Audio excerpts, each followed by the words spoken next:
বিসমিল্লাহির রহমানির রহিম। পরম করুণাময় ও অসীম দয়ালু আল্লাহর নামে শুরু।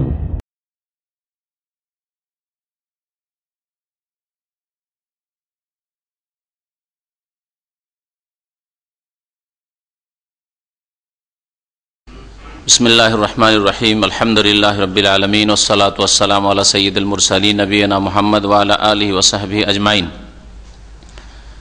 আম্মা বাদ, ফাকাদ ক্বালা আল মুআল্লিফ রাহিমাহুল্লাহু তাআলা ওয়া আন আবি হুরায়রা রাদিয়াল্লাহু আনহু ক্বাল ক্বালা রাসূলুল্লাহ সাল্লাল্লাহু আলাইহি ওয়াসাল্লাম ইন্নামা জুইলাল ইমামু লিইউতাম্মা বিহি ফাইযা কাব্বারা ফাকাব্বিরু ওয়া লা তুকাব্বিরু হাত্তা ইউকাব্বির ওয়া ইযা রাকা'a ফারকাউ ওয়া লা তারকাউ হাত্তা ইয়ারকা ওয়া ইযা ক্বালা সামিআল্লাহু লিমান হামিদা ফাকুলু আল্লাহুম্মা রাব্বানা ওয়া লাকাল হামদ ওয়া ইযা সাজাদা ফাসজুদু ওয়া লা তাসজুদু হাত্তা ইয়াসজুদ ওয়া ইযা সাল্লা কায়িমান ফাসাল্লু কিয়ামান ওয়া ইযা সাল্লা কায়িদান ফাসাল্লু কুউদান আজমাইন। রাওয়াহু আবু দাউদ ওয়া হাযা লাফযুহু ওয়া আসলুহু ফিস সাহিহাইন।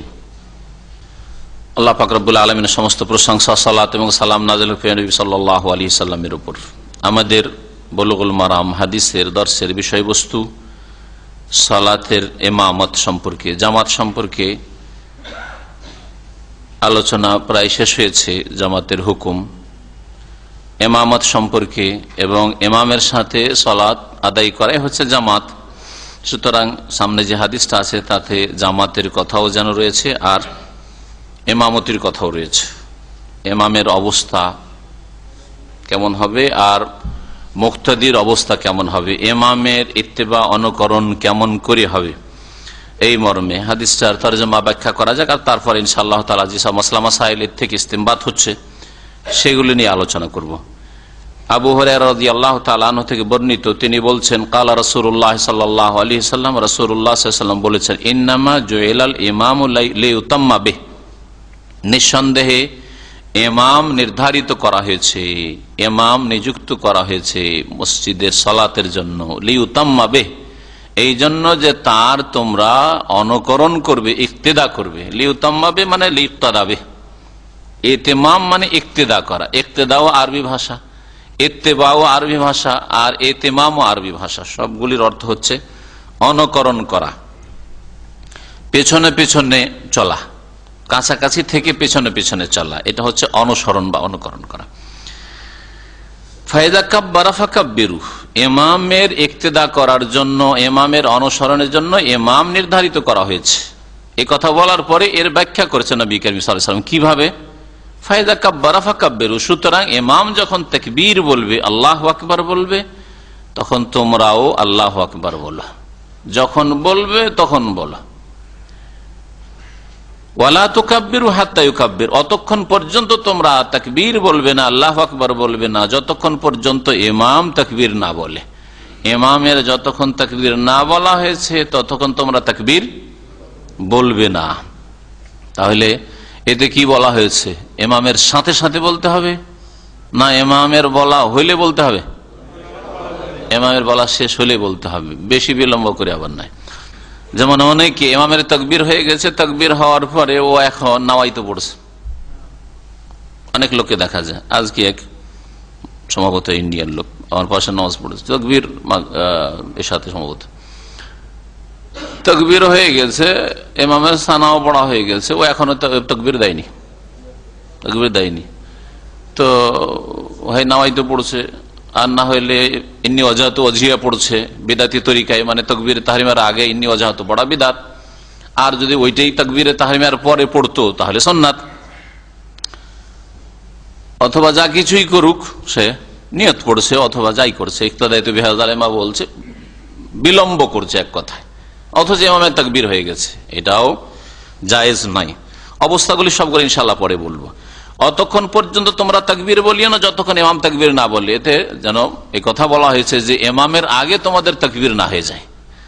অনেকে ইমাম এখনো হয়তো কাতারে এদিক ওদিক দেখাশোনা করছে, ও আর খেয়াল টেয়াল করেনি, একামত হয়ে গেছে, বুকে হাত বেঁধে বসে আছে, হবে না এভাবে নামাজ।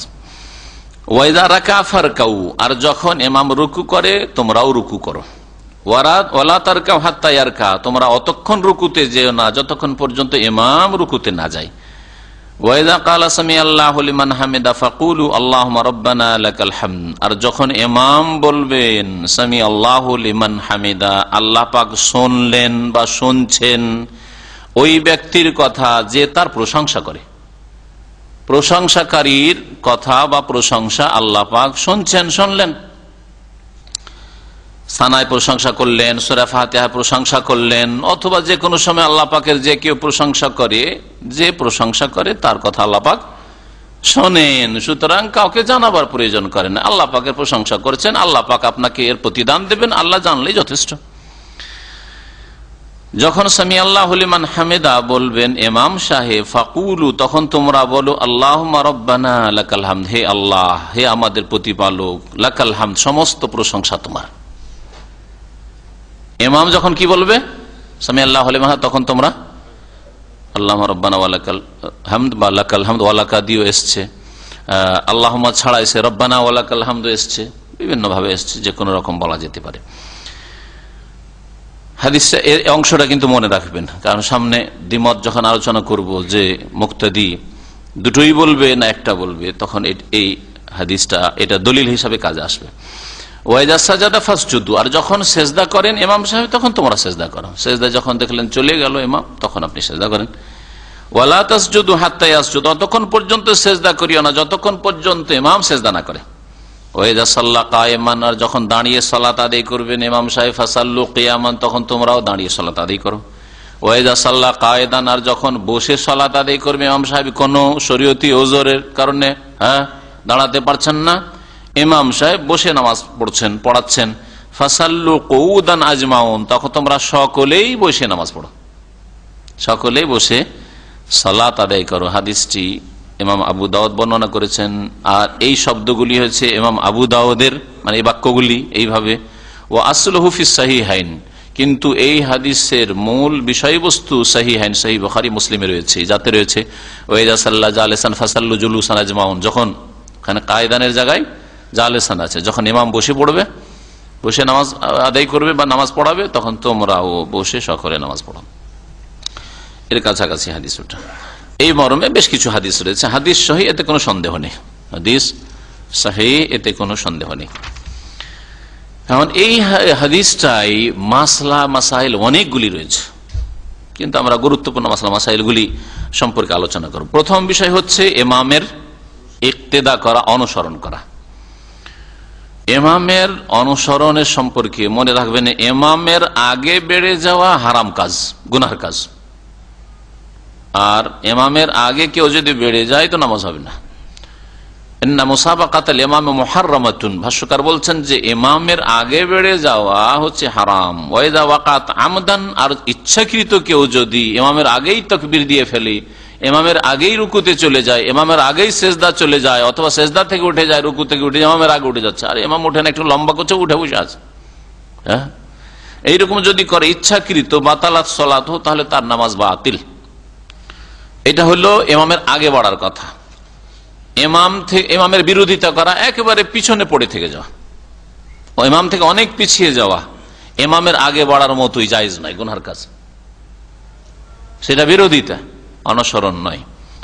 ইমাম এবং একাকী নামাজি, নামাজি হচ্ছে তিন প্রকার, তাই না? নামাজি হচ্ছে তিন প্রকারের। কেমন? ইমাম এক রকমের নামাজি হচ্ছে ইমাম, আর এক রকমের নামাজি হচ্ছে একাকী নামাজি, মুনফারিদ, একা একা নামাজ পড়ে, হয়তো কোনো লোক পায়নি, একাই নামাজ পড়ছে, এটাও হইতে পারে। আর আরেকটি হচ্ছে ইমাম ছাড়া, আর একা নামাজ পড়া ছাড়া মুক্তাদি, ইমামের পিছনে যারা নামাজ পড়ছে তারা নামাজি হচ্ছে তিন শ্রেণীর, ইমাম, মুক্তাদি আর একাকী নামাজি। ইমাম এবং একাকী নামাজিরা সামিআল্লাহু লিমান হামিদা বলবে রুকু থেকে ওঠার সময়, আর ইমাম অথবা একাকী সামিআল্লাহু লিমান হামিদা বলার পরে রব্বানা ওয়া লাকাল হামদু বলবে। ইমাম দুটোই বলবে, ইমাম কি বলবে? দুটোই বলবে। আর মুক্তাদি ওয়া আন্না যালিকা লা ইউশরা ফি হাক্কিল মামুম, এই হাদিস থেকে প্রমাণিত হয় যে মুক্তাদি সামিআল্লাহু লিমান হামিদা বলবে না, কারণ নবী সাল্লাল্লাহু আলাইহি ওয়াসাল্লাম বলেছে ইযা ক্বালাল ইমাম, ইমাম যখন সামিআল্লাহু লিমান হামিদা বলে তখন তোমরা কি বলো? রব্বানা ওয়া লাকাল হামদ বা আল্লাহুম্মা রাব্বানা লাকাল হামদ। এগুলি মাসালা এই হাদিস থেকে জানা গেল, তাই না? এরকম বেশ কিছু মাসাইল আরো রয়েছে। এতে রয়েছে যে ইমাম যদি কোনো ওজরে অসুস্থ আছে আর বসে নামাজ পড়ে, তো আপনি কি করবেন? হ্যাঁ, ইমামের পিছনে দাঁড়িয়ে নামাজ পড়বেন না বসে নামাজ পড়বেন? এই মাসালা একটু জটিল ইখতিলাফ আছে, জটিল দ্বিমত আছে। এই জন্য এটা চূড়ান্ত সিদ্ধান্ত বলছে না, এই হাদিস থেকে এটা স্পষ্ট হয়, কিন্তু আসল বিষয়টা পরে বলছি। এখানে যে বিষয়টা আলোচনা করব সেটা হচ্ছে যে মুক্তাদির অবস্থা ইমামের সাথে, মুক্তাদির অবস্থা ইমামের সাথে চার ভাগে ভাগ করা যেতে পারে, চারটি অবস্থা বলা যেতে পারে। একটি অবস্থা হচ্ছে মুসাবাকা। মুসাবাকা মানে আগে বেড়ে যাওয়া, আগে বেড়ে যাওয়ার হুকুম বললাম। আগে যদি কেউ ইচ্ছা করে বেড়ে যায় তাহলে নামাজ হবে না, আর যদি অনিচ্ছাকৃত বেড়ে যায় তাহলে ফিরে আসবে। ধরেন আগে রুকু থেকে মাথা উঠিয়ে নিয়েছে, ইমাম উঠেনি, আগে সেজদা থেকে উঠে গেছে অথবা সেজদা দিয়ে চলে গেছে, বুঝতে পেরেছে যে না ইমাম তো এখনো যায়নি, তাহলে ফিরে আসবে আবার। ইমামের আগে বাড়া জায়েজ নয়, এবং এই ক্ষেত্রে সঠিক মত হচ্ছে যে ইচ্ছা করে কেউ যদি এইরকম করে তাহলে নামাজ বাতিল হয়ে যাবে। যদি তাকবীরে তাহরিমাতে আগেই শুরু করে দিয়ে থাকে, এইদিকে ইমাম তাকবীর দেয় না, তাকবীর দিয়ে বসে আছে শুরুতেই, তাই নামাজই শুরু হয়নি ইমাম সাহেবের, আর মুক্তাদি নামাজ শুরু করে বসে আছে, তো উলামায়ে কেরাম বলছেন যে নামাজ হবেই না, কারণ এখন তো নামাজ শুরু হয়নি আর আপনি নামাজ শুরু করে দিয়েছেন, তাহলে আগেই শুরু করে দিয়েছেন, নামাজই হবে না। নামাজ আবার নতুন করে তাকবীরে তাহরিমাতে আপনার শুরু করুন। দ্বিতীয় অবস্থা হচ্ছে মুওয়াফাকা। প্রথমটা বললাম মুসাবাকা, আরবি নামগুলি বলি, মনে রাখার চেষ্টা করবেন আর তার অর্থ করে দিচ্ছি। প্রথমটা কি বললাম? মুসাবাকা মানে আগে বেড়ে যাওয়া, প্রতিযোগিতা যেন করেছে ইমামের সাথে যে আমি তো আপনার আগে যেতে পারি কিনা দেখি। মুসাবাকা এই যেন কম্পিটিশন কাজ, মুসাবাকা বলা হয় আরবিতে। ইমামের আগে বেড়ে যাওয়া। আর মুওয়াফাকা মানে ইমামের সাথে সাথে চলা, ইমামের সাথে যেমনই ইমাম তাকবীর আপনি সাথে সাথে, একটু লেট না, যেমনই আল্লাহু আকবার শুরু হচ্ছে আপনি আল্লাহু আকবার, হ্যাঁ, রুকুতে যেমনই যা সাথে সাথে রুকুতে, রুকু থেকে যেমনই উঠতে রয়েছে সাথে সাথে আপনি রুকু থেকে উঠছেন, এটা মুওয়াফাকা। হ্যাঁ, এটা কেমন? ঠিক না, সুন্নতের খিলাফ, এটাও ঠিক না। মুওয়াফাকা সম্পর্কে উলামায়ে কেরামরা ফুকাহারা বলেছেন হাযা মাকরুহুন, এটা অপছন্দনীয়, আপত্তিকর। বাযুম হারাম, আর অনেকেই এটাকে নাজায়েজ হারাম বলেছেন। অপছন্দনীয়, আপত্তিকর সেটাই নাজায়েজ, আর হারাম শব্দটা একটু আরো শক্ত, যেন অনেকে এটাকেও নাজায়েজ বলেছেন যে ইমামের সাথে সাথে চলবেন, ইমামের সাথে সাথে চলবেন। আমার দেশে সালাম ফেরার ক্ষেত্রে এই রোগটা বেশি দেখা যায়। ইমাম সাহেব যেমনই সালাম ফেরল, সালাম আলাইকুম রহমতুল্লাহ, পট করে মুক্তাদি সালাম আলাইকুম রহমতুল্লাহ, সালাম আলাইকুম রহমতুল্লাহ, সালাম আলাইকুম রহমতুল্লাহ। এখানে নামাজ পড়ার পরে হঠাৎ করে ওখানে গেলে একবারে বিব্রত হইতে হয়, আরে কি করছে রে, অপেক্ষা করে বসে আছি যে দুই দিকে ইমামের সালাম ফিরা হোক, তারপরে সালাম ফিরবো, আর ওই দিকে সালাম ফিরার সাথে সালাম ফিরে বসে আছে। আর মুশকিলটা হচ্ছে যে এটা মুকাল্লেদ ভাইরা তো করে, আহলে হাদিস ভাইরাও করে। আমি আমার জানা মোতাবেক আহলে হাদিস মসজিদের অবস্থা এটাই, জানি না আপনারা এই সম্পর্কে কি বলবেন না বলবেন, কিন্তু আমার যেটা জানা, আর আমি একটা বড় মাদ্রাসায় গিয়ে গত সফরে বলে এসছি, সেখানকার উস্তাদদের সাথে আমার মিটিং ছিল, তাতে যে আপনার মসজিদ থেকে তারা বেরোলে একসাথে, আমি বললাম যে আপনাদের নামাজের ছাত্রদেরকে আপনারা এটা শেখান না, এটা তো ঠিক না, এই আমলটা এইভাবে যেটা আমাদের দেশে চলছে। সবাই চুপ, কিন্তু কারণ এটা মুওয়াফাকার সাথে সাথে সালামের সাথে সালাম, আর তারপরে দুটোই সালাম, যেখানে দুটো সালামকে রুকুন বলা হয়েছে সঠিক মতে, দুটোই 14টি যে নামাজের রুকুন রয়েছে তার মধ্যে একটি হচ্ছে তাসলিমাতাইন, দুটোই সালাম। এমন নয় যে একটা সালাম ফরজ রুকুন আর একটা সুন্নাত মুস্তাহাব, এরকম নয়। তাহলে দুটো সালাম যতক্ষণ না হয়েছে ওই রুকুনটাই তো আদায় হয়নি ইমাম সাহেবের, আপনি পট করে কি করে সালাম ফিরছেন মুক্তাদি? তাহলে ইমামের সাথে সাথে চলা এটাও জায়েজ নয়, আপত্তিকর, অপছন্দনীয় অথবা নাজায়েজ। 3 নম্বর অবস্থা হচ্ছে তাখাল্লুফ বা মুখালাফা। একই ভাষা দিয়ে বলি, মুসাবাকা বললাম বাবে মুফাআলাত থেকে, হ্যাঁ, প্রথমটা। 2 নম্বরটা হচ্ছে মুওয়াফাকা, সাথে সাথে চলা, আর তৃতীয়টা হচ্ছে মুখালাফা। মুখালাফা মানে বিরোধিতা করা। মুখালাফা মানে হচ্ছে খালফ থেকে, খালফ মানে পিছনে, খালফ মানে ওরা পিছনে, পিছনে পড়ে থেকে যাওয়া, এটা বিরোধিতা। বিরোধিতা, মুখালাফা, বিরোধিতা করা মানে ইমাম অনেকে গিয়ে চলে গেছে, আর ও আছে, ইমাম সেজদা থেকে উঠে দাঁড়িয়ে কেরাত শুরু করে দেবে, সেজদায় পড়েই আছে এখনো, ওর মনটা চাইছে আরো কিছু দোয়া করবে, সেই জন্য সেজদায় পড়েই আছে, নিয়তটা তার ভালো, কিন্তু নিয়ত ভালো হলেই যে নেকির কাজ করলো, তার নেকির কাজ করলো না। সেজদায় আল্লাহ পাকের নিকটবর্তী হয়, কিন্তু ইমাম সাহেবের বিরোধিতা করে সেজদায় আল্লাহ নিকটবর্তী হইতে পারবে না, গুনাহগার হবে। কথা বুঝতে পারছেন? মুখালাফা, বিরোধিতা করা, মুখালাফা বিরোধিতা করাও তাহলে জায়েজ নয়। বলছে তাখাল্লুফ কাসাবক, পিছনে পড়ে থেকে যাওয়া, বিরোধিতা করা।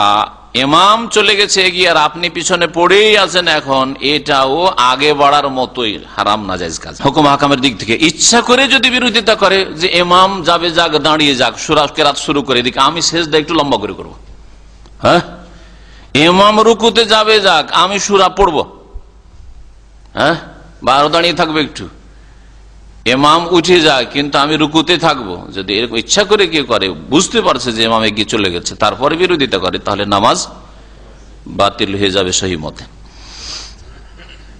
চতুর্থ অবস্থা হচ্ছে মোতাবাহ। মোতাবাহ কাকে বলে? ইত্তেবা থেকে মোতাবাহ, তাবায়াত বা মানে তাবে হওয়া, অনুসরণ করা। ইন কুনতুম তুহিব্বুনাল্লাহ ফাত্তাবিউনি, আল্লাহ পাক বলছেন যে তোমরা যদি আল্লাহকে ভালোবাসো, আল্লাহর সাথে মহব্বত করো, তাহলে নবী ওদেরকে জানিয়ে দাও যে ফাত্তাবিউনি, আমার অনুসরণ করো, অর্থাৎ মুহাম্মদ সাল্লাল্লাহু আলাইহি সাল্লামের ইত্তেবা, অনুসরণ করা মানে পিছনে পিছনে চলা, নবীর সাথে সাথে না, আগেও না, আর পিছিয়ে পড়ে থাকে না। যারা 4 ওয়াক্ত নামাজ পড়ে অথবা জামাতে ফজর পড়তে আসে না, এরা বিরোধিতা করে, মুখালা, পিছনে পড়ে আছে, পিছিয়ে গেছে রাসূলুল্লাহ সাল্লাল্লাহু আলাইহি ওয়াসাল্লাম থেকে, হ্যাঁ। আর যারা শিরক বিদআত করে তারা আগে বেড়ে গেছে, নবী সাল্লাল্লাহু আলাইহি ওয়াসাল্লাম থেকে বেশি বুঝেছে দিন ধর্ম। মুতাবা, অনুসরণের হুকুম করা হয়েছে, নবী সাল্লাল্লাহু আলাইহি ওয়াসাল্লাম যা করেছেন তাই করা। নিজেকে নবী সাল্লাল্লাহু আলাইহি ওয়াসাল্লামের সমান মনে করেন যে তার সাথে সাথে থাকবো, নবী সাল্লাল্লাহু আলাইহি ওয়াসাল্লামের ইত্তেবার কথা আল্লাহ পাক রব্বুল বলেছেন। তো ইত্তেবা থেকে মোতাবা, মোতাবাত কথায় কাজে, নামাজের মধ্যে কিছু বাচনিক ইবাদত রয়েছে আর কিছু রয়েছে দৈহিক ইবাদত, হ্যাঁ। এই কথা এবং কাজে, ইবাদত বন্দেগীতে, নামাজের ইবাদতে ইমাম সাহেবের মোতাবাত অনুসরণ করতে হবে, পেছনে পেছনে থাকতে হবে। হাযা হুয়াল মাশরু, এটাই হচ্ছে শরীয়ত সম্মত বিষয়, যেটা প্রমাণ করে এই হাদিস, ইযা কাব্বারা ফাকাব্বিরু, ইযা রাকা ফারকাউ, ইযা সাজাদা ফাসজুদু, তাই না? ফা শব্দটি ব্যবহার হয়েছে, আরবি গ্রামারে ফা তারতিবের জন্য আসে, একটু পরে থাকার জন্য, হ্যাঁ। তুমি যদি এইটা করো, ইনতাফাল ফাআফাল, হ্যাঁ, ফা মানে তারপর আমি করব, ফা সাথে সাথে, তারপরে অনুসরণের অর্থ পাওয়া যায় এতে, ফায়ে মানে পরে পরে হচ্ছে। আর সুম্মা, অতঃপর, একটু বিলম্বে, সুম্মার অর্থ ওয়াও এবং, এতে একসাথে হয়ে যেতে পারে। এগুলো সব হারিফা আতেফা, এগুলো আরবি গ্রামারের গ্রামার জানার ফায়দা, যে আরবি গ্রামার জানা থাকলে আপনি কোরআন এবং হাদিস বুঝতে আপনার যে সহজ হবে, এর বাস্তব প্রমাণ। এই ছিল একটি মাসলা, তাই না? আর একটি মাসলা হচ্ছে যে তাসমি আর তাহমিদ। তাসমি মানে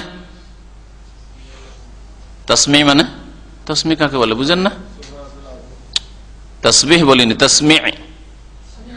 সামি আল্লাহ লিমান হামিদা বলা, কে বলেন এটা? কে বলে? মাশাআল্লাহ, দেখেন, তাসমি মানে সামি আল্লাহ লিমান হামিদা বলা, আর তাহমিদ মানে, হ্যাঁ, রব্বানা ওয়ালাকাল হামদ, এটাকে তাহমিদ বলা হয়েছে। তাসমি সামি আল্লাহ লিমান হামিদা, আর তাহমিদ মানে আল্লাহ পাকে যাতে প্রশংসা করলো, রব্বানা ওয়ালাকাল হামদ, আল্লাহুম্মা রব্বানা লাকাল হামদ, এটা তাহমিদ। আর তাকবীর আল্লাহু আকবার, তাকবীর হচ্ছে আল্লাহু আকবার। আর রুকু সিজদায় যেটা পড়েছেন এটা হচ্ছে তাসবিহ, তাসবিহ সুবহানাল্লাহ বলা। তাহলিল কাকে বলে? লা ইলাহা ইল্লাল্লাহ বলা। তাসমি আর তাহমিদ, সামি আল্লাহু লিমান হামিদা আর রব্বানা লাকাল হামদ বা রব্বানা ওয়ালাকাল হামদ, এই দুটো হুকুম কি একত্রিত করবে ইমাম সাহেব, একত্রিত করবে, কিন্তু মুক্তাদির কি হুকুম? বলছেন ভাষ্যকার যে আল হাদিস হুজ্জাতুন ফি আন্নাল মা'মুম লা ইয়াজমা বাইনা তাসমি ওয়া তাহমিদ, এই হাদিস দলিল এই বিষয়ে যে মুক্তাদি সামি আল্লাহু লিমান হামিদা রব্বানা ওয়ালাকাল হামদ দুটো একত্রিত করবে না, দুটো জমা করবে না, অর্থাৎ মুক্তাদি আল্লাহু লিমান হামিদা বলবে না ইনদা রাফা মিনা রুকু, রুকু থেকে ওঠার সময়। এটাই হচ্ছে হানাফি মাযহাব, এটাই হচ্ছে হাম্বলি মাযহাব। ওয়া ইন্নামাল্লাযী ইয়াজমাউ বাইনাহুমা হুয়াল ইমাম আল মুনফারিদ, যেই ব্যক্তি দুটোকে একত্রিত করবে, মানে সামি আল্লাহু লিমান হামিদাও বলবে, রব্বানা ওয়ালাকাল হামদও বলবে, সে হচ্ছে ইমাম সাহেব, আর না হলে একাকী নামাজি, মুক্তাদি দুটোকে একত্রিত করবে না। বেখলাফি শাফেঈ, এটা একটা মত হলো, মত বর্ণনা করছি। এখন কোনটা বেশি ঠিক সেটা পরে বলবো আপনাদেরকে। শাফেঈ মাযহাবের মতে না, বলছেন না, জমা করবে। ফাইন্নাহুম ইয়ারাউনাল জামআ বাইনাহুমা, বলছে ইমাম যেমন দুটো একত্রিত করবে, একাকী নামাজি যেমন দুটো একত্রিত করবে, তার মুক্তাদিও দুটোই বলবে। এটা হচ্ছে শাফি মাযহাবের মত। অর্থাৎ সামি আল্লাহু লিমান হামিদা রব্বানা ওয়া লাকাল হামদ, ইমাম সাহেব বললেন, মুক্তাদি কি বলবে? সামি আল্লাহু লিমান হামিদা রব্বানা ওয়া লাকাল হামদ। আচ্ছা, বাস্তবে জিজ্ঞেস করছি আপনাদের, আপনারা করেনটা কি? দুটো জমা করেন না হ্যাঁ একটা বলেন? এমন কেউ আছেন এই মাসলায় যে দুটো জমা করেন মুক্তাদি? অথবা কেউ যদি দলিলের ভিত্তিতে করে, প্রত্যেকের দলিল আছে, দলিলটা বলছি। এক পক্ষের দলিল তো জানতে পারলেন, তাই না? আর এক পক্ষের দলিল সামনে বলছি, ভাষ্যকার উল্লেখ করেছেন, সহিহ মুসলিম আছে। শাফেঈরা বলেছে যে মুক্তাদিও দুটোই বলবে, সামি আল্লাহু লিমান হামিদা রব্বানা ওয়া লাকাল হামদ। কেন? লিমাফি মুসলিম, সহিহ মুসলিমের হাদিস নম্বর 476, তাতে রয়েছে আন্নাহু সাল্লাল্লাহু আলাইহি ওয়াসাল্লাম কানা ইযা রাফা, নবী সাল্লাল্লাহু আলাইহি ওয়াসাল্লামের আমল সেখানে দেখানো হয়েছে। নবী সাল্লাল্লাহু আলাইহি ওয়াসাল্লামের বাচনিক হাদিস নেই, কওলি হাদিস নয়, বরং নবী সাল্লাল্লাহু আলাইহি ওয়াসাল্লামের আমল। রাসূলুল্লাহ সাল্লাল্লাহু আলাইহি ওয়াসাল্লাম যখন রুকু থেকে উঠতেন, কালা বলতেন সামি আল্লাহু লিমান হামিদা আল্লাহুম্মা রাব্বানা ওয়া লাকাল হামদ। বলতেন কি? সামি আল্লাহু লিমান হামিদা আল্লাহুম্মা রাব্বানা ওয়া লাকাল হামদ। ওয়া কালা, তিনি বলতেন। এটা পুরোপুরি দলিল হচ্ছে নবী সাল্লাল্লাহু আলাইহি ওয়াসাল্লাম ইমামতি করেছিলেন। তো ইমামের ক্ষেত্রে তো আমরা বলছি যে ইমাম দুটো জমা করবে, ঠিক না? কিন্তু আরেকটা ফাঁক আছে ওদের কাছে, বলছেন নবী সাল্লাল্লাহু আলাইহি ওয়াসাল্লাম বলেছেন সাল্লু কামা রাআইতুমুনি উসাল্লি, তোমরা আমাকে যেমন নামাজ পড়তে দেখলে তেমন নামাজ পড়ো, আমার মতো সালাত আদায় করো। আর নবী সাল্লাল্লাহু আলাইহি ওয়াসাল্লাম দুটো জমা করেছেন, সুতরাং মুক্তাদিরা দুটোই জমা করবে। দেখলেন? তাহলে দলিলটা হইলো একটু টেনে টুনে হইল, স্পষ্ট দলিল হচ্ছে না, স্পষ্ট দলিল হচ্ছে না। দলিল দুই পক্ষের পেলেন, তাই না, একটা একটা করে। আর এখন বাকি থাকলো কোনটা বেশি ঠিক। আমি কোনটাকে গলত বলবো না, যেখানে ইখতিলাফ রয়েছে আর প্রত্যেকের দলিল সহি রয়েছে, একদিকে জয়ীফ দুর্বল আর আরেকদিকে সহি যদি হইতো তো বলতাম যে ওটা ভুল, এটা সহি। আমার তরিকা এটা, আর এই তরিকাটি আমরা আইম্মায়ে কেরাম, মুহাদ্দিসিনে কেরাম আর আসাতেজা কেরাম থেকে শিখেছি। সংকীর্ণতা আমাদের কাছে নেই যে আমি যেটা করি বা আমরা যেটা করি সেটাই ঠিক আর বাকি অন্যটা ভুল হবে, এমন কথা নেই। যদি দলিল প্রতিপক্ষের কাছে থাকে, যারা বিরোধিতা করেছে, অন্য মত পোষণ করে, তাদের কাছে দলিল থাকার সেটা সহি হয়, হাসান হয়, তাহলে আমি সেটাকে গলত বলবো না, বলবো আমারটা প্রাধান্যযোগ্য, রাজেহ, আর তারটা মরজু, এই কথা বলতে পারি। এই ক্ষেত্রে দলিল যেহেতু দুই পক্ষ থেকে এক পক্ষ সহিহ মুসলিমের হাদিস পেশ করেছে, আর নবী সাল্লাল্লাহু আলাইহি ওয়াসাল্লামের হাদিস যে তোমরা আমার মতো নামাজ পড়ো, এইভাবে তারা দলিল পেশ করেছে শাফিঈরা। আর অন্য হানাবেলা অথবা আহনাফ তারা এই ক্ষেত্রে বলছে যে নবী সাল্লাল্লাহু আলাইহি ওয়াসাল্লাম বলেছেন যে ইমাম যখন সামি আল্লাহু লিমান হামিদা বলবে তখন তোমরা রব্বানা ওয়া লাকাল হামদ বলো। ওখানে ইমাম সামি আল্লাহ, ইমাম রব্বানা ওয়া লাকাল হামদ বলবে কিনা এটা নেই, কিন্তু এই হাদিসটা প্রমাণ করে দিচ্ছে যে নবী সাল্লাল্লাহু আলাইহি ওয়াসাল্লাম সামি আল্লাহু লিমান হামিদা বললেন, আর কি বললেন? আল্লাহুম্মা রাব্বানা ওয়া লাকাল হামদ বললেন। তাহলে দুটো জমা করেছেন ইমাম সাহেব, তাই না? সুতরাং ইমাম দুটো জমা করবে। এই ক্ষেত্রে শেখ মোহাম্মদ বিন সালেহ উসাইমিন রাহমাতুল্লাহ আলাইহি প্রাধান্য দিয়েছেন প্রথম মতটিকে, কি যে মুক্তাদি শুধু রব্বানা ওয়া লাকাল হামদ বলবে, আর ইমাম দুটোই বলবে, একাকী নামাজি দুটোই বলবে। আজকে সামনে যে হাদিসটা আমরা যেটা নিয়ে আলোচনা করছি সেই হাদিস হচ্ছে দলিল, যে ইযা ক্বালাল ইমামু সামি আল্লাহু লিমান হামিদা ফাকুলু আল্লাহুম্মা রাব্বানা লাকাল হামদ। যখন ইমাম বলবে সামি আল্লাহু লিমান হামিদা, তখন তোমরা মুক্তাদিরা কি বলো? রব্বানা ওয়া লাকাল হামদ বলো। এটা শেখ ইবনে উসাইমিন রাহমাতুল্লাহ বর্তমান যুগের বড় একজন মুহাদ্দিস, আলেম, ফাকিহ, তিনি এটাকে প্রাধান্য দিয়েছেন। পক্ষান্তরে শাফিঈ মত যেটা, সেটাকে আল্লামা মুহাম্মদ নাসিরউদ্দিন আলবানী রাহমাতুল্লাহ আলাইহি প্রাধান্য দিয়েছেন তার সিফাতু সালাতুন নবী, রাসূলুল্লাহ সাল্লাল্লাহু আলাইহি ওয়াসাল্লামের সালাত সম্পাদনের পদ্ধতি নামে বাংলায় যেটা অনুবাদ হয়েছে তাতে। সুতরাং যারা মুহাদ্দিস মানুষ, যারা বড় ফাকিহ, যারা কোরআন সুন্নাহর অনুসারী, তাদের মধ্যে এই বিষয়ে ইখতিলাফ রয়েছে। এই জন্য এইরকম ইখতিলাফের ক্ষেত্রে আমাদের মধ্যে উদারতা রয়েছে, সংকীর্ণতা নেই। সুতরাং কেউ যদি মুক্তাদি হয়ে জমাও করে তো আমি বলবো না যে সে ভুল করলো বা তার নামাজের ক্ষতি করলো। আর কেউ যদি শুধু রব্বানা ওয়া লাকাল হামদ বলে মুক্তাদি হয়ে, তাই যথেষ্ট, বরং সেটাকে বেশি ঠিক মনে করছি, আল্লাহু আ'লাম। জি, এর দ্বারা আমাদের কাছে আরো স্পষ্ট হয় যে আমরা অন্ধ তাকলিদ করি না, যদিও প্রত্যেকের সাথে মহব্বত করি আলহামদুলিল্লাহ। শাইখ নাসিরউদ্দিন আলবানী রাহমাতুল্লাহ আলাইহির সাথে আমাদের যে মহব্বত আছে আল্লাহ পাক ভালো জানছেন আমাদের, কারণ তার দ্বারা যে হাদিসের খেদমত হয়েছে বিশেষ করে, আর আমভাবে সাধারণভাবে দিনের খেদমত হয়েছে, তা এইরকম 1-2-4টা মজলিসে বলে শেষ করা যাবে না। আর এইরকমই শাইখ মোহাম্মদ বিন সালেহ উসাইমিন রহমতুল্লাহ আলাইহি তার যে খেদমত রয়েছে, আর তার দার্সে আমি হাজির হয়েছি আল কাসিমে। তার দার্সের মসজিদে মাগরিবের পর দার্স শুরু হইতো, আর তিনি বাড়ি থেকে হেঁটে আসতেন, কখনো গাড়ি ব্যবহার করতেন না, 10-15 মিনিট হেঁটে আসতেন। এই তরিকার উপর আমি আমল করার চেষ্টা করি, কারণ হেঁটে এসে যদি বসি, দর্শে বসি অথবা অফিসে বসি, তো শরীরটা হালকা থাকে, ভালো লাগে আমার। কিন্তু গাড়িতে আরামের মতো আসলাম, তাড়াতাড়ি ক্লান্ত হয়ে পড়ি তাতে। তো তিনি হেঁটে আসতেন একেবারে, আর রাস্তায় হাঁটছেন, ছাত্ররা বাড়িতে ওখান থেকে শুরু করেছে, মাঝে জিজ্ঞেস করা শুরু করেছে, আসছে, হাঁটছেন, ডানে বামে ছাত্র আছে আর হাঁটছেন, এইরকম করতেন তিনি।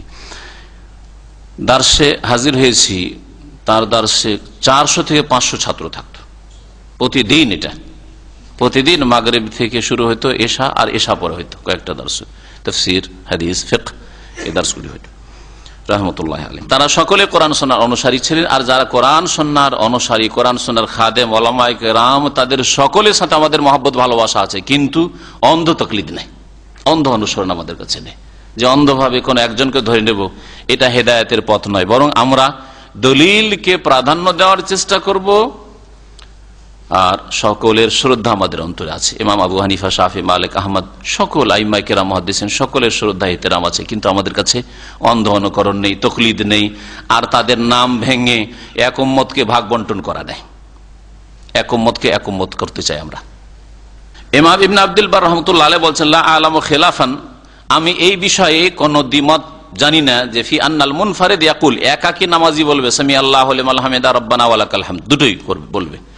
ওয়াকালা ইবনে হাজার, ইমাম ইবনে হাজার রাহমাতুল্লাহ আলাইহি এই বুলুগুল মারামের সংকলক, তিনি বলছেন, ফা আম্মাল ইমাম ফায়ুসাম্মি ওয়া ইয়াহমাদ, ইমাম সামি আল্লাহ বলবে আর রব্বানা ওয়া লাকাল হামদ বলবে, ইয়াজমা বাইনা, দুটোই বলবে। লিমা সাবাতা ফিল বুখারী, কারণ সহিহ বুখারীতে রয়েছে, আন্নান নবী সাল্লাল্লাহু আলাইহি ওয়াসাল্লাম কানা ইয়াজমা বাইনাহুমা, বুখারীতে রয়েছে যে নবী সাল্লাল্লাহু আলাইহি ওয়াসাল্লাম দুটোকে একত্রিত করতেন, আর তিনি ইমাম হইতেন। এই হাদিসে আরেকটি মাসলা পাওয়া যায়, সেই মাসলাটা নিয়ে আলোচনা করা দরকার।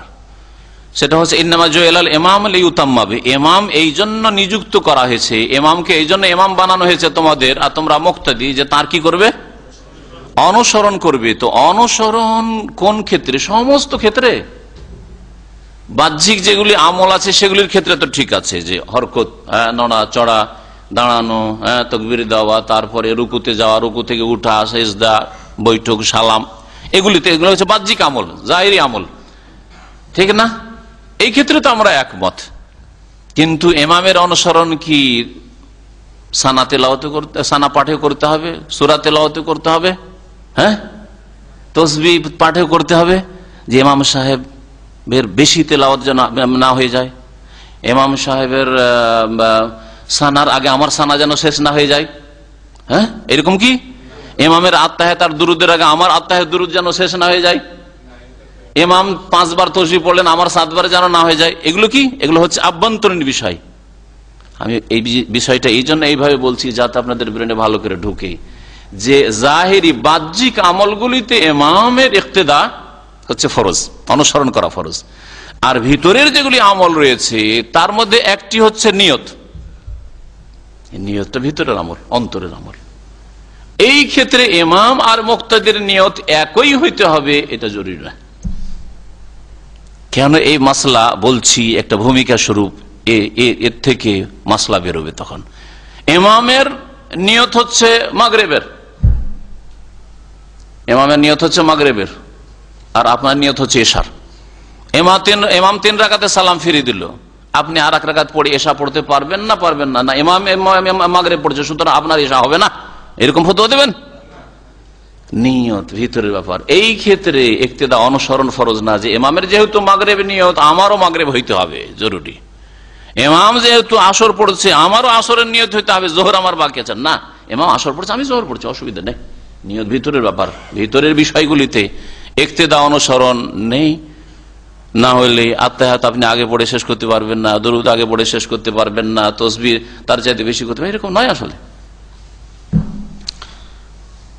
এমনি শুধু বলছি না এগুলি, হ্যাঁ, বরং এগুলি দলিলের ভিত্তিতে বলছি। দলিল রয়েছে যে ইমাম মুক্তাদির নিয়তে পার্থক্য হইতে পারে, ইমামের নিয়ত আলাদা, আমার নিয়ত আলাদা হইতে পারে।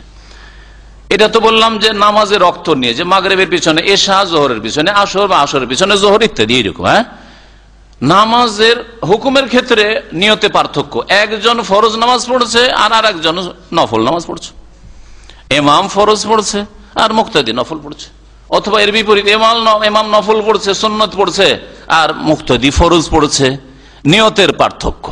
চলবে না? চলবে না। না, এই ক্ষেত্রেও ইক্তেদা মানে অনুসরণ করা ফরজ। ইমাম যেহেতু তারাবির নামাজ পড়ছে, তোমার কি করে ফরজ এশার নামাজ হবে? ফতোয়া দেবেন নাকি? এই ফতোয়া যারা দেয় ভুল ফতোয়া। নিয়তের ক্ষেত্রে ইমামের অনুসরণ করার কোনো প্রয়োজন নেই। দলিল বিহীন বলছি না, মাসলা এখনো বলছি, দলিল আছে। হ্যাঁ, দলিলগুলি আসবে সামনে। আর বলেন তো দেখি এর দলিল কি আছে। নফলের পিছনে মজমিন জাবালের আগে পড়া হয়েছে হাদিস, তাই না? মজমিন জাবালের হাদিসের একটা অংশ আসছে সামনে এই অধ্যায়, ইমামতির ক্ষেত্রে আসছে। লম্বা ইমামতি করেছিলেন তখন নবী সাল্লাল্লাহু আলাইহি ওয়াসাল্লাম একটু সতর্ক করলেন, বিষয়টা আসছে। তো ওইটাই ছিল ঘটনা। কি করতেন তিনি? তিনি যেই পাড়াতে, মহল্লায়, মদিনায় থাকতেন তার বংশধরের সাথে, ওখানে একটা মসজিদ ছিল। ওরা বলল যে আপনি আমাদের মধ্যে বেশি আলেম, বেশি জ্ঞানী মাসুন, আপনার ইমামতি আমরা চাই, আমরা পরেশগার মুত্তাকি আর আলেমের ইমামতি চাই, আপনাকে ইমামতি করতে হবে। তিনি বললেন যে দেখো, আমি ইমামতি করে নবী সাল্লাল্লাহু আলাইহি ওয়াসাল্লামের পিছনে নামাজ পড়ো, একটা নবী সাল্লাল্লাহু আলাইহি ওয়াসাল্লামের ইক্তেদা করলাম, অনুসরণ করলাম, হ্যাঁ, তার পিছনে নামাজ পড়লাম, আর 1000 গুণ আমি সওয়াব পেলাম, মসজিদে নববীতে নামাজ পড়লাম, ওইটা ছাড়বো না। সুতরাং এশার নামাজ যদি পড়তে চাওয়ার পিছনে এশার নামাজ এটা করতেন, বসে থাকো তোমরা, আমি আসছি নামাজ পড়ে, মসজিদে নববীতে নামাজ সেরে এসে তোমাদেরকে ইমামতি করবো। আর এটা আমাদের ভালো করে জানা আছে, এর আগের হাদিসটাই, যে লোক দুটি একবার বাড়িতে নামাজ পড়ে চলে এসে সেজন্য মসজিদের এক কিনারায় বা মসজিদের পাশে বসেছিল, নামাজ পড়ছিল না, ওদেরকে কি বলেছেন নবী সাল্লাল্লাহু আলাইহি ওয়াসাল্লাম? যে যদি নামাজ পড়েও নাও, তারপরে আসো, জামাত চলছে, তাহলে কি করো? আবার নামাজের শরীক হয়ে যাও। প্রথম নামাজ কি হবে? তোমার ফরজ, আর এটা কি হয়ে যাবে? দ্বিতীয়টা নফল হবে, দ্বিতীয়টা নফল। তাহলে মুআয বিন জাবাল রাদিয়াল্লাহু তাআলা আনহু ফরজ নামাজ নবী সাল্লাল্লাহু আলাইহি ওয়াসাল্লামের পিছনে পড়ে যেতেন মসজিদ নববীতে 1000 গুণ নেওয়ার জন্য, হ্যাঁ, আর তারপরে মহল্লায় যায় যখন নামাজ পড়াইতেন, ওই নামাজটা কি হইতো? নফল নামাজ হইতো। তার নামাজ নফল, আর মুক্তাদিরা বসে আছে ফরজ পড়ার জন্য। যে মুআয বিন জাবাল, হ্যাঁ, আলেমুন বিল হালাল ওয়াল হারাম, হালাল হারাম দিন সম্পর্কে ভালো জ্ঞানী, তার পিছনে আমরা ইক্তেদা করে নামাজ পড়বো, বসে আছেন। তো নফলের পিছনে ফরজ পড়তেন না সাহাবায়ে কেরামরা? কেউ যদি বলে যে মুআয বিন জাবাল পড়াইতেন, এটা তার শরীয়তের দলিল না। দলিল যদি নবী সাল্লাল্লাহু আলাইহি ওয়াসাল্লাম করতেন তাহলে দলিল হইতো। হ্যাঁ, যাদের অন্তর বাঁকা এইভাবে জবাব দিয়েছে, এর উত্তর কি দিবেন? আপনাকে জেনে রাখতে হবে উত্তর। কি উত্তর দেবেন বলেন? নবী সাল্লাল্লাহু আলাইহি ওয়াসাল্লামের জীবদ্দশায়ী ঘটনা ঘটছে, আর একদিনের নয়, প্রতিদিন এশার নামাজ তিনি গিয়ে পড়াচ্ছেন, তার নফল, আর মুক্তাদিরা ফরজ নামাজ পড়ছেন, ওহির দরজা খোলা আছে, রাসূলুল্লাহ সাল্লাল্লাহু আলাইহি ওয়াসাল্লাম বাহায়াত রয়েছেন। যদি নাজায়েজ কাজ হইতো, প্রথম কথা নবী সাল্লাল্লাহু আলাইহি ওয়াসাল্লামের কাছে নিশ্চয়ই খবর আছে, অনুমতি না নিয়ে নিজের খেয়াল খুশি তিনি নামাজ পড়াইতে শুরু করেছেন, এক নামাজ 2 বার করে পড়ছেন, এটা হইতেই পারে না। এটা হইতে পারে, অনুমতি অবশ্যই নিয়েছেন, মাসলা জেনেছেন। আর যদি বলেন যে না, এর দলিল বাকি জেনেছেন, তো বলবো যে ওহির যুগ ছিল, ওহির দরজা খোলা ছিল, যদি কোনো নাজায়েজ কাজ হয় সাথে সাথে আল্লাহ পাক নবীকে ওহী করে সতর্ক করে দেবে। কোরআনের ওহী না হইলেও হাদিসের ওহী অবশ্যই হবে যে এরকম কিছু ঘটছে। জি, যেখানে রাসূলুল্লাহ সাল্লাল্লাহু আলাইহি ওয়াসাল্লামের ব্যক্তি জীবনের একটা আমল, জুতায় নাপাকি আছে, জুতাটা খুলে ফেলেন আপনি, জিবরাইল ওহী নিয়ে চলে আসছে নামাজের অবস্থায়, তাহলে এতগুলি লোকের নামাজের অবস্থা, নামাজ হবে না বাতিল হবে, নফলের পিছনে ফরজ হবে কি হবে না, একদল ফতোয়া দিচ্ছে আজকে যে নামাজ হবে না, ইক্তেদা বাতিল। তাহলে এই বিষয়ে নামাজ সহি না সহি নাই, বাতিল হচ্ছে, এই বিষয়ে ওহী নাযিল হবে না ভুল করলে? অবশ্যই ওহী নাযিল হবে। বোঝা গেল যে আল্লাহ পাক রব্বুল আলামিন এর স্বীকৃতি দিয়েছেন, রাসূলুল্লাহ সাল্লাল্লাহু আলাইহি ওয়াসাল্লামের স্বীকৃতি দিয়েছেন, না হলে ওহী নাযিল হয়ে যেত, বারণ করে দেওয়া হয়তো। একদল বলেছেন যে হ্যাঁ, নিয়তের গোলমাল করা চলবে না, ইমামের যেটা নিয়ত হবে সেটাই নিয়ত হবে। তারা ওই ইমামের অনুকরণ করতে হবে, অনুসরণ করতে, এই হাদিসটা পেশ করে তাতে আর একটা অংশ আছে ফালা তাখতালিফু, সুতরাং তোমরা বিরোধিতা করিও না, তোমরা ইখতিলাফ করিও না। ফালা তাখতালিফু মানে বাহ্যিক আমলে ইখতিলাফ করিও না, কিন্তু ওরা সবটাতে ফিট করে দিয়েছে ফালা তাখতালিফু আলাইহি, ইমামের বিরোধিতা তোমরা করিও না, ইমামের বিরোধিতা করিও না। সুতরাং এদিকে তারাবি চলছে, সেই জন্য তোমরা তারাবি পড়ো, ইমামের বিরোধিতা করিয়া সা পড়িও না। আর এই কারণেই নাজায়েজ কাজ শুরু, একই মসজিদে, বড় মসজিদগুলোতে একই মসজিদে দুই জামাত চলছে রমজান মাসে। এদিকে ইমাম সাহেব তারাই পড়াচ্ছে না, জামা মসজিদে দেখবেন যদি দৃশ্য দেখতে হয়, আর ওইদিকে পেছনে বড় এক জামাত চলছে, 50, 100, 200 লোক, হ্যাঁ, এশার নামাজ আলাদা পড়ছে না। জায়েজ কাজ, এক মসজিদে দুই জামাত জায়েজই নয়, জায়েজ নয়, এটা বিচ্ছিন্নতা। আল্লাহ ওয়ালা তাফাররাকু বলে, বিচ্ছিন্নতা মসজিদের বাইরে হারাম, রাস্তাঘাটে, মাঠে ঘাটে, বাজারে, যে কোনো জায়গায়, বাড়িতে আল্লাহ পাক বিচ্ছিন্নতা মুসলিম উম্মতের মধ্যে হারাম করেছেন। তো মসজিদে আল্লাহর ঘরে কি করে বিচ্ছিন্নতা জায়েজ হতে পারে? ইমাম আহমদ থেকে দুটি বর্ণনা রয়েছে এই মর্মে। তার মধ্যে একটি বর্ণনা যে নিয়তের পার্থক্যে কোনো অসুবিধা নেই, আরেকটি বর্ণনা নিয়তের পার্থক্য করা যাবে না। যেই বর্ণনাটি রয়েছে নিয়তের পার্থক্য জায়েজ রয়েছে, এতে কোনো অসুবিধা নেই, ইমাম ইবনে তাইমিয়া রাহমাতুল্লাহ আলাইহি এটাকে পছন্দ করেছেন, এটাই হচ্ছে সঠিক মত। আর একটি মাসলা এতে ছিল যেটা জানা অবশ্যই জরুরি, সেটা হচ্ছে ইমাম যদি অসুস্থতার কারণে, হ্যাঁ, কোনো অসুবিধার কারণে বসে নামাজ পড়ে, তাহলে মুক্তাদিরা কি করবে? হাদিস, যে হাদিসটা আমাদের এখানে আলোচনা আসলে, সেই হাদিস দিয়ে কি জানলেন? ইযা সাল্লাল ইমামু কায়দান ফাসাল্লু কুউদান আজমাউন, হ্যাঁ, ইমাম যদি বসে পড়ে তোমরা বসে পড়ো। নবী করিম সাল্লাল্লাহু আলাইহি সাল্লাম যখন শেষ অবস্থায় অসুস্থ ছিলেন, ইন্তেকালের পূর্বে, ওই পূর্ব সময়টাই যখন অসুস্থ ছিলেন, সেই অবস্থায় একদিন হঠাৎ করে আবু বকর রাদিয়াল্লাহু তাআলাকে তো নির্দেশ দিয়ে দেওয়া হয়েছে যে আবু বকর তুমি নামাজ পড়ো, ইমামতি শুরু করে দিয়েছেন। আর হঠাৎ করে নবী সাল্লাল্লাহু আলাইহি সাল্লামকে একটু ভালো লাগলো, শরীরটা একটু হালকা লাগছে, চলে যায় মসজিদে চলে আসলেন নামাজ পড়ার জন্য। এসে আবু বকর সিদ্দিক রাদিয়াল্লাহু তাআলা ইমামত করছেন, লোকেরা নামাজ শুরু করে দিয়েছে, বেশ কেরাতের কিছু অংশ হয়ে গেছে অথবা কেরাত হয়ে গেছে, এরকম অবস্থায় নামাজ, না যে নামাজের শুরুতে না, এখন নামাজ শুরু হয়, নামাজ শুরু হয়ে গেছে। রাসূলুল্লাহ সাল্লাল্লাহু আলাইহি ওয়াসাল্লাম এসে আবু বকর রাদিয়াল্লাহু তাআলা বাম দিকে বসে গেলেন, বাম দিকে বসে গেলেন, আবু বকর দাঁড়িয়ে, মুক্তাদিরা সকলে দাঁড়িয়ে। এই ঘটনা, এই হাদিস কি বলে? এই হাদিস থেকে কি বোঝা যায়? যে ইমাম যদি বসে নামাজ পড়ে তাহলে কি করতে হবে? মুক্তাদিরা দাঁড়িয়ে থাকবে, মুক্তাদি সুস্থ, মুক্তাদিরা দাঁড়িয়ে থাকবে, এই হাদিসটা বলে।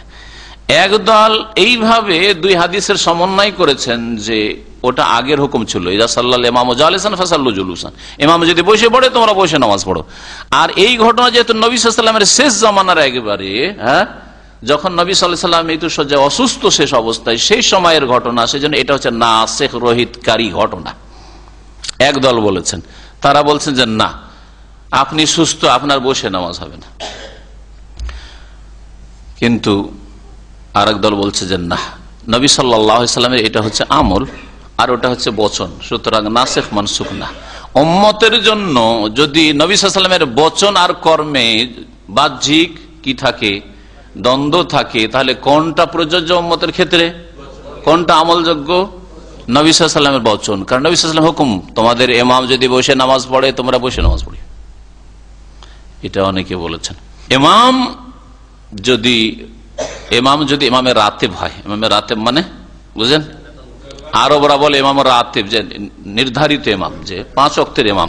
আমাদের দেশে ফার্সি ভাষা প্রাধান্য পেয়েছে, এই জন্য আমাদের দেশের লোকেরা পেশ ইমাম বলে, বুঝেন না, পেশ ইমাম বলে, মানে যে নির্ধারিত ইমাম, মসজিদের সে নিযুক্ত, সরকারের পক্ষ থেকে হোক অথবা গ্রামের পক্ষ থেকে হোক, মসজিদের মুতাওয়াল্লির পক্ষ থেকে হোক, মোট কথা ও নিযুক্ত ইমাম, ওখানকার নির্ধারিত ইমাম। আর সে হঠাৎ করে অসুস্থ হয়ে গেছে, তাহলে সে অসুস্থ, বসে পড়বে, আপনারা দাঁড়িয়ে পড়বেন।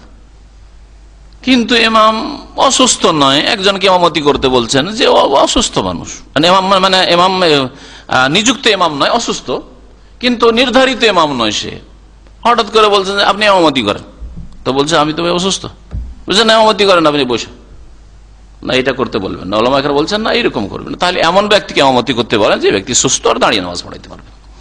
তো এই হাদিসটা শুধু ইমাম আহমদ রহমতুল্লাহ আলাইহি বা এইরকম অনেক ওলামারা বলেছেন যে এই হাদিসটা কোন ক্ষেত্রে, যেই ক্ষেত্রে পেশ ইমাম বা নির্ধারিত ইমাম নিযুক্ত রয়েছে আর হঠাৎ অসুস্থ হয়ে গেছে, আর আশা করা যাচ্ছে যে সুস্থ হয়ে যাবে, এমন না যে স্থায়ী অসুস্থ হয়ে গেছে আর দাঁড়িয়ে নামাজ পড়তেই পারবে না, এরকম করা হয়নি। হয়তো আজকের দিন অসুস্থ রয়েছে বা দু একদিন অসুস্থ রয়েছে, বসে যদি ইমাম নামাজ পড়ায় তোমরা বসে নামাজ পড়ো। আল্লাহু আ'লাম। নবী করিম সাল্লাল্লাহু আলাইহি সাল্লাম যে শেষ জামানায় বসে নামাজ পড়িয়েছেন, আর আবু বকর রাদিয়াল্লাহু তাআলা আনহু দাঁড়িয়েছিলেন আর মুক্তাদিরাও দাঁড়িয়েছিল, সেই অবস্থা সম্পর্কে একটু বুঝেন, সেটা কি অবস্থা ছিল। সেখানে নামাজ শুরু হয়ে গেছে, নামাজ দাঁড়িয়ে কিন্তু শুরু হয়ে গেছে। আবু বকর ইমাম দাঁড়িয়ে আর মুক্তাদির দাঁড়িয়ে শুরু করেছেন, নবী সাল্লাল্লাহু আলাইহি ওয়াসাল্লাম পরে এসেছেন, নবী সাল্লাল্লাহু আলাইহি ওয়াসাল্লাম দাঁড়াতে পারছেন না, সেজন্য বসে নামাজ পড়লেন।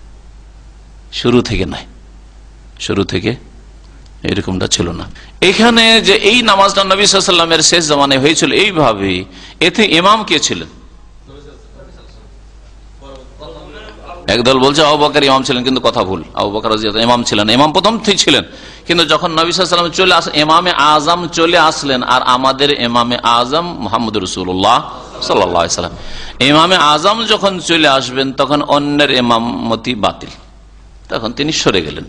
আবু বকর সিদ্দিক রাদিয়াল্লাহু তাআলা তখন সরে গেলেন। নবী সাল্লাল্লাহু আলাইহি ওয়াসাল্লাম ইশারা করেছিলেন যে নবী সাল্লাল্লাহু আলাইহি ওয়াসাল্লাম আরেকটা ঘটনা এরকম করেছেন, জি সরে গেছিলেন, এটা আরেকটা ঘটনা।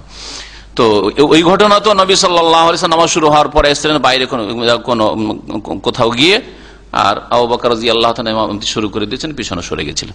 তো ইমামে আজম আসলে ইমাম সরে যাওয়ার হাদিস রয়েছে।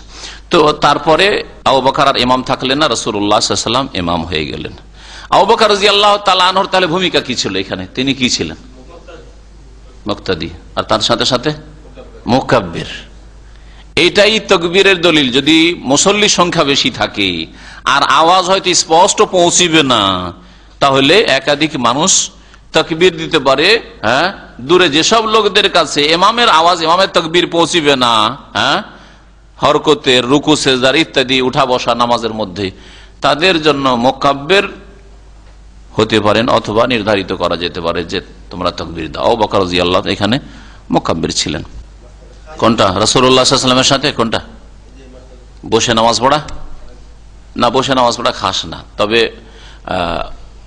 আর একটা কথা শুধু বললি, শেষ করিনি। একদল বলছেন যে জায়েজ দুটোই রয়েছে।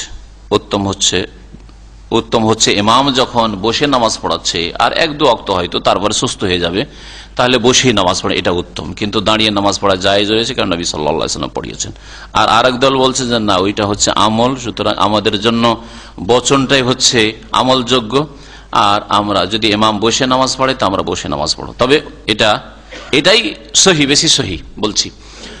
অধিকাংশ আইম্মায়ে কেরাম বলছেন না, ইমাম যদি বসে পড়ে তারপরেও দাঁড়িয়ে নামাজ পড়তে হবে, বসে নামাজ পড়া যাবে না, কারণ দাঁড়িয়ে নামাজ পড়া নামাজের জন্য রুকুন, আর আপনি দাঁড়াতে পারবেন, সুতরাং করবেন না। এটা হচ্ছে অধিকাংশ আইম্মায়ে কেরামদের মত। কিন্তু এই ক্ষেত্রে যেহেতু দলিল রয়েছে, সেজন্য বসে ইমামতি যদি কেউ করে তার পিছনে বসে নামাজ পড়া যাবে।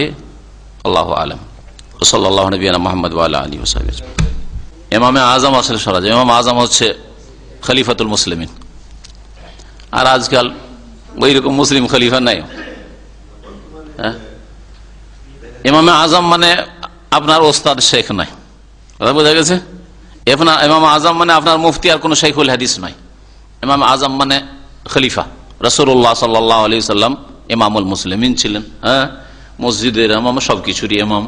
ওই রকমই যদি খলিফা চলে আসেন, হ্যাঁ, দেশের মুসলিম শাসক, নামাজি মানুষ চলে এসছেন, তাহলে সরে যেতে পারে, ওর উপর আমল করে সরে যেতে পারে, এরকম।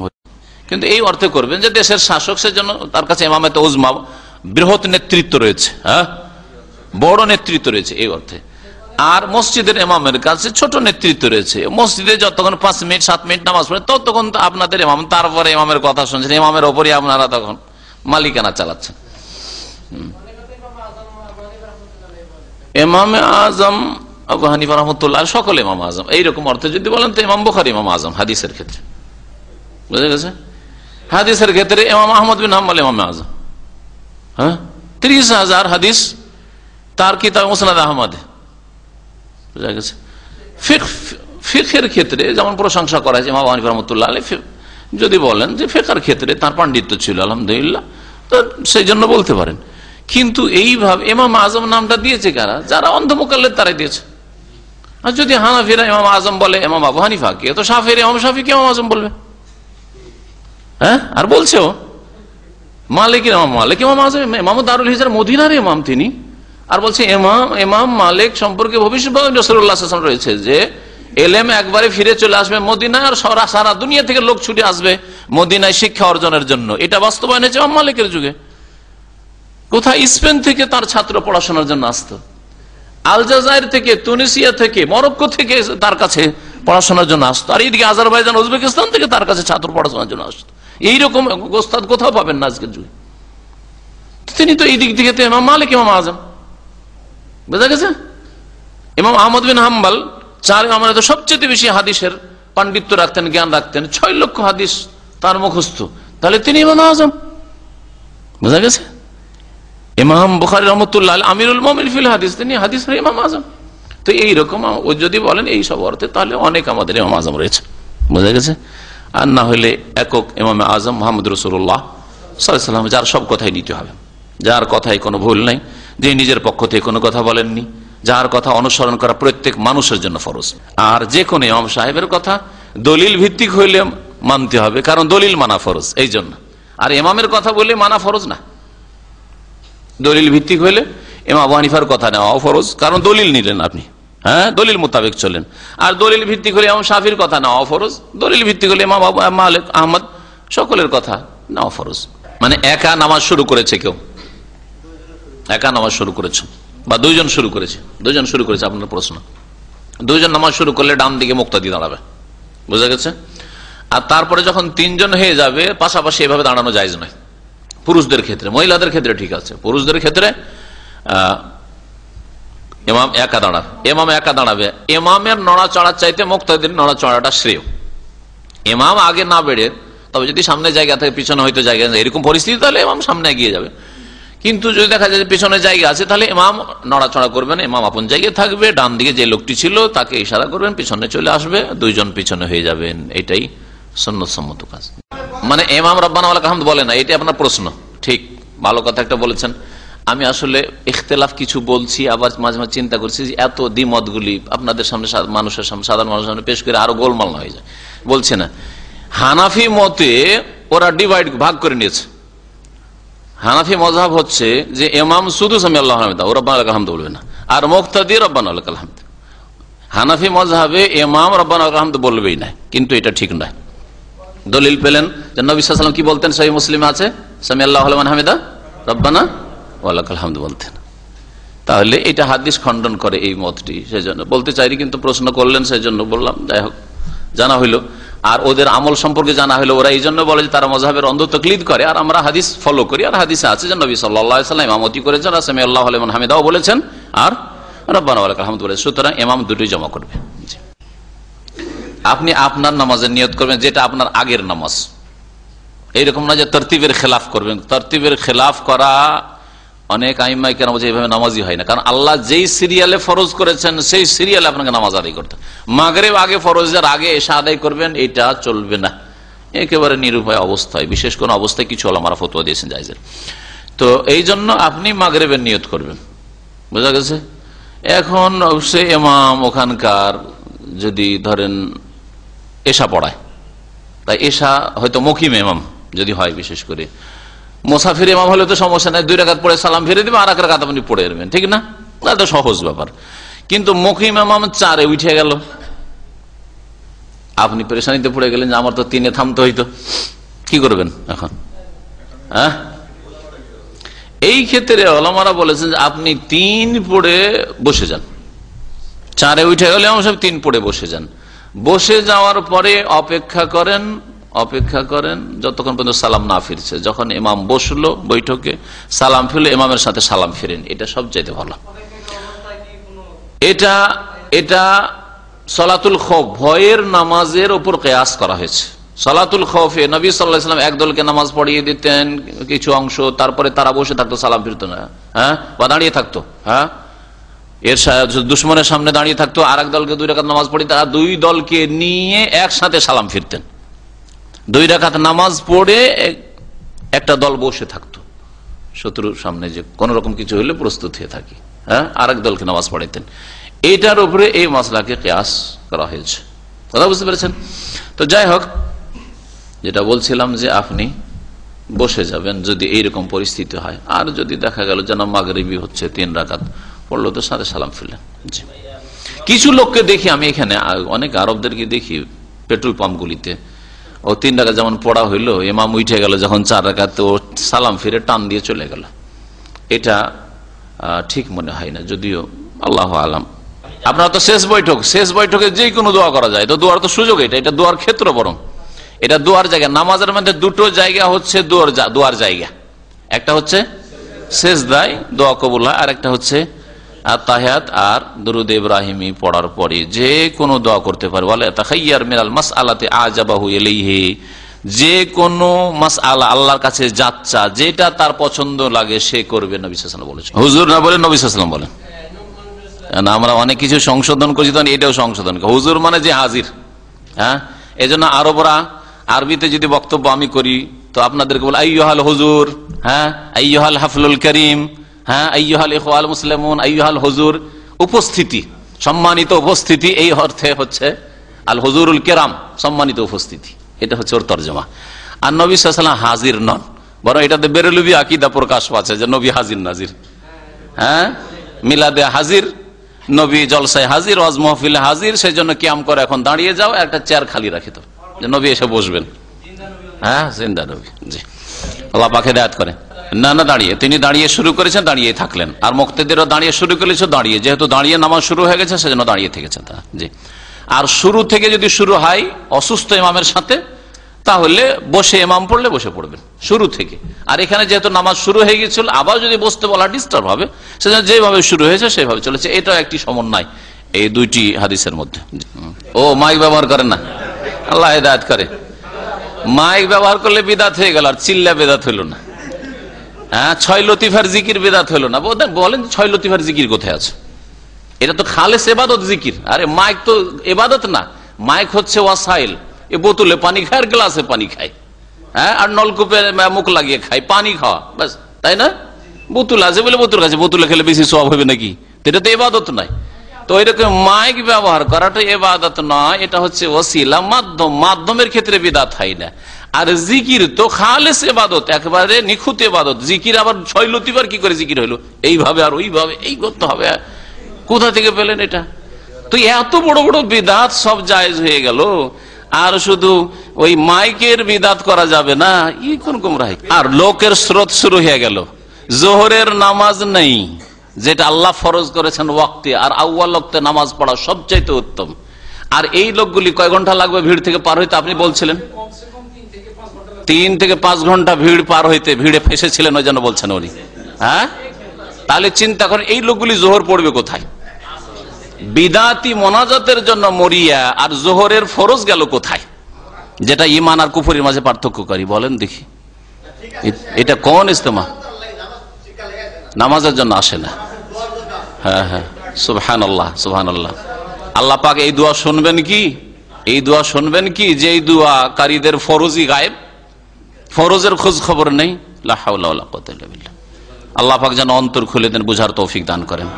আল্লাহ পাক রব্বানা অন্তরকে যেন আমাদের গোড়া না বানিয়ে দেন। রব্বানা লা তুযিগ কুলুবানা বা'দা ইয হাদাইতানা। আর আমি আবার বলছি আপনাদেরকে বারবার করে, এই কথাটি আমি অনেক সময় বলি, যে সবসময় আল্লাহ পাকের কাছে দোয়া করবেন যে আল্লাহ ইহদিনাস সিরাতাল মুস্তাকিম। এটা আমি গতানুগতিক পড়ি না, অন্তর থেকে পড়ছি যে আল্লাহ যেই অবস্থায় আছি, ধরেন আপনি জামাতি অথবা তাবলীগী, আল্লাহ যদি এটাই হক হয় তো ওর উপরে রাখো, আমার ক্লিয়ার কথা। আর যদি এটা হক না হয় যার উপর আমি এতদিন ছিলাম বা আছি, অন্য কোথাও হক থাকে, সেই হক পর্যন্ত আমাকে পৌঁছিয়ে দাও। দোয়া করে আল্লাহ পাকের কাছে, দেখেন আল্লাহ হেদায়েত করে কিনা। কিন্তু আপনি যদি আগেই সিদ্ধান্ত নেন যে যার উপর আমি লালিত পালিত হয়েছি বা এতদিন বড় হয়েছি তার উপরই থাকবো, আল্লাহ কখনো হেদায়েত করবে না। আমিও বলছি যে আল্লাহ যেই অবস্থায় আছি, এটা যদি ভুল পথ হয়, আল্লাহ আমাকে হেদায়েত দান করো। আমি যে অবস্থায় এতদিন 50 বছর বয়স কেটে গেল, যে অবস্থায় জন্মেছি, পড়াশোনা করেছি, আর যে অবস্থায় শিক্ষকতা করেছি, দাওয়াতি কাজ করছি, আমার এই বয়সটা কেটে গেল। যদি আল্লাহ ভুল পথে থাকি, আল্লাহ পাক রব্বুল আলামিন তুমি সংশোধন করার তৌফিক দান করো দ্রুত, এবং যেখানে হেদায়েত আছে সেখানে আমাকে পৌঁছে দাও। এই দোয়াটা খালেস অন্তর থেকে করে, আল্লাহ কবুল করেছে। আমাদের একজন মুখতার ভাই বলে ছাত্র ছিলেন, বৃদ্ধ ছাত্র, ওইরকম বৃদ্ধ ছাত্র এখানে খুব কম আছে, দাড়ি সাদা বৃদ্ধ ছাত্র, জামান ভাই ওইরকম জামান ভাইয়ের সঙ্গী আর কি। তো ওই মুখতার ভাই গোপালগঞ্জের ভাইরা আছে, চেনবেন অনেক, এখন ওখানে গিয়ে মাশাআল্লাহ দাওয়াতি কাজ করে, মসজিদ করেছেন মাশাআল্লাহ, আর যোগাযোগ রাখেন এখনো পর্যন্ত, মাসে তো 1-2বার টেলিফোন আসে ওনার। তো উনি জিন্দা পীরকে সেজদা করেছেন অন্ধকারে গিয়ে এক যুগে। কি জন্য বলছেন? শেখ আমি আল্লাহকে পাওয়ার জন্য। ও জিন্দা পীর বলেছিল আল্লাহকে দেখিয়ে দেবো, আপনাকে আল্লাহকে দেখিয়ে দেবো, এই জন্য জীবিত পীরকে গিয়ে সেজদা করেছি। তো বলছে যখন জিন্দা পীরকে সেজদা করি তখনও চেয়েছিলাম যে আল্লাহ তোমাকে পেতে চাই, তোমাকে আমি পাইতে চাই। সেই জন্য তার মন্তব্য সেটা যে তিনি বলছেন যে এই জন্য আল্লাহ পাক আমাকে হিদায়াত দান করেছেন। একদিন আমাদের হাবিব ভাই এখনো এয়ারপোর্টে লিমুজিন চালায় আছে, ও জামাত থেকে বেরিয়ে আসার লোক। তো সেই ব্যক্তি একদিন গিয়ে বললেন, মুখতার ভাইয়ের বন্ধু মানুষ পরিচিত, বললেন যে আপনি তো অনেক কিছু করলেন, তবলিগ করলেন, জামাত করলেন, বেরলবি করলেন, জিন্দা পীরকে সেজদা করলেন, সবই করলেন, চলেন দাম্মাম ইসলামী সেন্টারে শেখ মতিউর রহমান এটা দার্স। তখন আমার নতুন দার্স, 14-15 বছর আগে এর ঘটনা, তো 6 মাস বা 1 বছর হয়েছে, ওই প্রথম দিকে ছিল। ওই একদিন মঙ্গলবারে তখন সাপ্তাহিক আলোচনা হয়তো বিষয় ভিত্তিক শোনার পরে ধরলেন ইসলামী সেন্টার। আলহামদুলিল্লাহ, আল্লাহ পাক তার দাওয়াতে বরকত দিয়েছেন, তার দ্বারা কাজ হচ্ছে আলহামদুলিল্লাহ, গোফল মধ্যে। যদি ঘুমের কারণে হয় অথবা ভুলে যাওয়ার কারণে হয় তাহলে আল্লাহর কাছে ওজর মকবুল। আর আমি ট্রেনে সফর করছিলাম, বাসে সফর করছিলাম, সেই জন্য 3-4 ওয়াক্ত নামাজ পড়তে পারিনি, হাট বাজারে ব্যস্ত ছিলাম, হ্যাঁ, বা এমনিতে অবহেলায় ছুটে গেছে, এইভাবে আর নামাজ কবুল হবে না। কুফরি কাজ হয়েছে। শেখুল ইসলাম ইবনে তাইমিয়া রাহমাতুল্লাহ আলাইহি বলছেন যে এই কুফরি থেকে তওবা করতে হবে। কুফরি কাজ হয়েছে, এইভাবে শক করে নামাজ ছাড়বে আর নামাজের কাজা হবে না, এইভাবে কাজা হবে না। এই কাজাই যদি না হয় গবেষক ওলামায়ে কেরামদের নিকটে, তাহলে কাজায় উমরি কোথায় আছে, সারা জীবনের কাজা কোথায় আছে?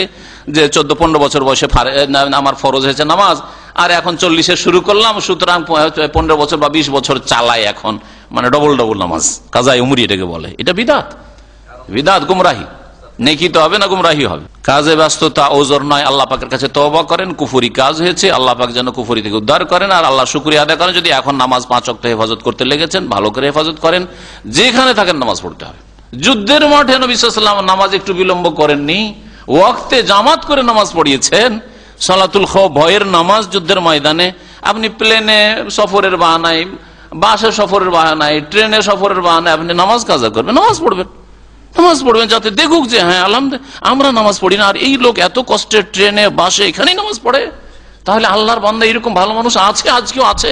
বেনামাজি চেনুক, নামাজিদেরকে জানুক, যে স্টেশনে নামাজ পড়ার লোক, বাস স্ট্যান্ডে নামাজ পড়ার লোক, বাসে বসে বসে জায়গা পাচ্ছে না, সিটে বসে বসে নামাজ পড়ার লোক, প্লেনে সিটে বসে বসে নামাজ পড়ার লোক, এখন আল্লাহর বান্দা আছে কিছু।